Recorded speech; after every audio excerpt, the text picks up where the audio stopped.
उल्हासनगर शहरातील रस्त्यांची अवस्था अत्यंत वाईट असून कोणताही रस्ता खड्डेमुक्त नाही। शहराच्या कॅम्प 3 आणि कॅम्प 4 यांना जोडणाऱ्या छत्रपती शाहू महाराज उड्डाण पुलावर मोठ्या प्रमाणात खड्डे पडलेत। त्यामुळे अनेक अपघात घडले असूनही महानगरपालिका हे खड्डे बुजवण्यामध्ये असमर्थ ठरली आहे। याच निष्क्रियतेचा निषेध करत उल्हासनगर शहर स्थापनेच्या पूर्वसंध्येला अन्यायविरोधी संघर्ष समितीने पुढाकार घेऊन जेसीबीच्या मदतीने आणि पदाधिकाऱ्यांच्या परिश्रमाने हे खड्डे बुजवले। येत्या 8 ऑगस्ट रोजी उल्हासनगर शहराच्या स्थापनेला 76 वर्ष पूर्ण होत आहेत। इतक्या मोठ्या कालावधीनंतरही शहराचा अपेक्षित विकास झालेला नाही।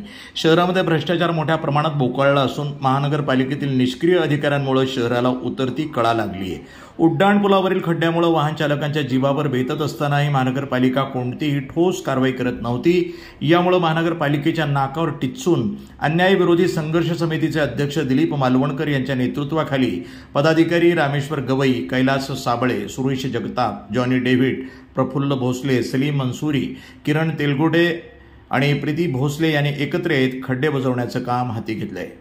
महापालिका खड्डेमुक्त झालं पाहिजे, परंतु ठिकठिकाणी खड्ड्यांचं साम्राज्य आहे।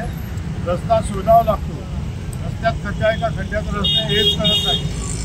आपण सध्या जे उभे आहोत ते शाहू महाराज उड्डाण पुलाजवळ या ठिकाणच्या रस्त्याची अवस्था अशी होती की प्रत्येक इंचावर एक एक खड्डा होता आणि दुचाकी वाहन चालक जे आहेत ते सर्व या ठिकाणी वारंवार पडत होते, जखमी होते।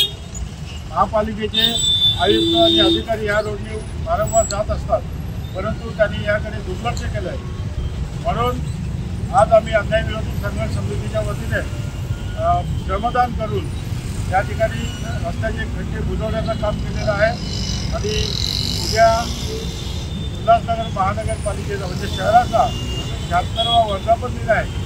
महापालिकेकडे 1000 कोटीचा बजेट असताना हे क्षुल्लक कामं ते करू शकत नाही। अतिशय निकृष्ट दर्जाचे रस्ते बनवून प्रचंड प्रमाणात भ्रष्टाचार चालला आहे, त्याचा निषेध करण्यासाठी आणि महापालिकेला एक भीक स्वरूपात त्या आमचं श्रमदान आम्ही देत आहोत। महापालिकेने जागा होऊन यानंतर तात्काळ शहरातले सर्व खड्डे बुजवावेत आणि त्याच्यावर नियंत्रण ठेवावं।